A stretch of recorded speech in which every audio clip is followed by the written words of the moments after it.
Madam ಅವರು ಧನ ಸಹಾಯ ಮಾಡಿದ್ರು, ಅವ್ರಿಗೂ ಆಭಾರಿಯಾಗಿದ್ದೇವೆ.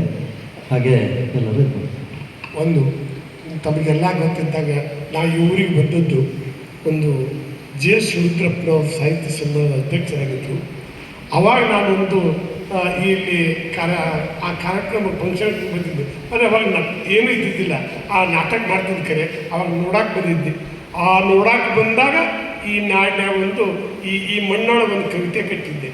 ಎಳಿವನು ಬರೆಯೋ ಕನ್ನಡತಿಯರ ಕೈಯ ಹಚ್ಚರಿ ಸಣ್ಣ ದೊಡ್ಡವರ ಹಿರಿಯರ ಭಕ್ತಿ ನಾಡಿನ ಮ್ಯಾಲಿ ಮಾಡಿ ಇಟ್ಟರು ತೇರಿಗೆಗಾಗಿ ಒಂದ ಗೂಡಲಂತೆಲ್ಲರ ಮನಸ್ಸ ಸಾಹಿತ್ಯ ಎಂಬುದು ಇಟ್ಟರ ಕಳಸ ಹಗಲಿ ರಾತ್ರಿ ನಾಡಿಗೆ ದುಡಿದ ಮನಸ್ಸನ್ನು ಮರ ಕಡದ ಜ್ಞಾನದ ಬಾಚರಿ ಕಟ್ಟಿಗೆ ಕೆತ್ತಿ ಚಿತ್ರ ತೆಗೆದಾರ ಏನು ಚಂದ ಐತಿ ಎಳೆವನು ಬರೆಯೋ ಕನ್ನಡತಿಯರ ಕೆತ್ತಿದ ಕಟ್ಟಿಗೆ ತೇರ ಮಾಡಿಸಿ ಹಿರಿಯರ ಗಾಲಿ ತೇರಿಗೆ ತೊಡಿಸಿ ಒಂದ ಗೂಡಲಂತೆಲ್ಲರ ಮನಸ್ಸ ಸಾಹಿತ್ಯ ಎಂಬುದು ಇಟ್ಟರ ಕಳಸ ಜಾತಿ ಭೇದ ಎಲ್ಲನೂ ಅರ್ಥ ಇನ್ನರ ನಾವು ಹಿಡಿಯುನು ಗುರ್ತ ದೂರ ಯಾಕೆ ನೀವು ಸರದ ನಿಂತಿರಿ ತೇರಿನ ಹಗ್ಗಕ್ಕೆ ಕೈಯ ಹಚ್ಚರಿ ಹಿಡಿಯುನು ಬರಲು ಕನ್ನಡ ತೇರ ಕೈಯ ಹಚ್ಚರಿ ಸಣ್ಣ ದೊಡ್ಡ ಅಂತ ಅಂದು ಕಟ್ಟಿದ ಕವಿತ ಇವತ್ತು ನಿಮ್ಮ ಊರಾಗಿಂದು ಹೇಳುವಂಥ ಅವಕಾಶ ಮಾಡ್ತಾರಂತ ಈ ಪುಣ್ಯಾತ್ಮದವ್ರನ್ನ ಧನ್ಯವಾದ ಹೇಳ್ತಾರೆ.